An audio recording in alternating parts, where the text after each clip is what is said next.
Galit na galit nga itong si Darius matapos nga pinagbibintangan siya ng mga tao sa paligid niya. Masama ang tingin sa kanya ng kanyang ate na si Madam Hasin sapagkat siya ang tinuturo kung bakit nawawala ngayon ito si Tyrone. Sapagkat alam nga ng lahat na pinamanahan na nga siya ni Madam Hasin. Iisip kasi ni Madam Jacinta na ang pagkawala ni Tyrone ay may kinalaman sa mga mana na binahagi niya dito bago pa siya mawala. Bago kasi ang pangyayaring yun, masayang nag-celebrate ang mga ito matapos formal na nga inanunsyo ni Madam Jacinta ang kanyang mga plano kung saan ipapasa na niya ang lahat. Ang pagiging manager ay si Tyrone na at ang lahat ng mga negosyo nga nitong si Madam Jacinta ay mapupunta lahat kay Tyrone. Kaya naman masayang masaya ang lahat, maging ang pamilya ni Tyrone, lalong lalo na itong si Tali, dahil sa wakas hindi na sila maghihirap kailanman sapagkat hindi biro ang mana na ibinahagi ni Madam Jacinta. Iyon ang sagot sa kanyang mga dasal. Alam din ni Madam Jacinta na hindi natutuwa ang kanyang kapatid na si Darius.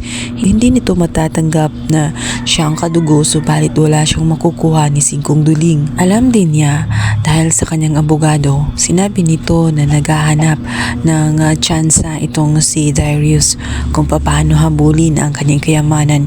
Kaya hindi na siya nagdalawang isip na walang ibang may masamang motibo sa kay Tyrone kundi ang kanyang kapatid na si Darius. Dahil doon ay mabubulabog nga itong si Darius. Naroon na nga't sinugod siya ni Chris dahil naniwala si Chris sa sinasabi ni Madam Jacinta.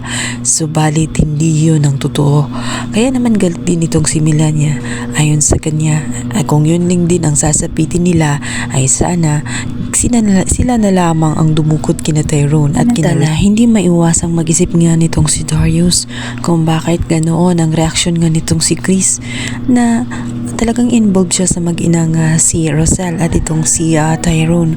Kung makasta kasi itong si Chris ay tala para siyang ama na nawawala ng anak.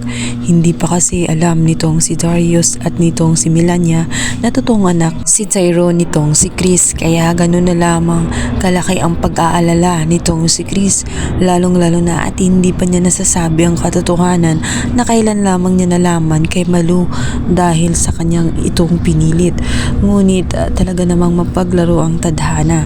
Sa kabilang banda, si Tyrone naman ay ilang araw nang nawawala at isang misteryosyong babae ang makakakita sa kanya sa ilog.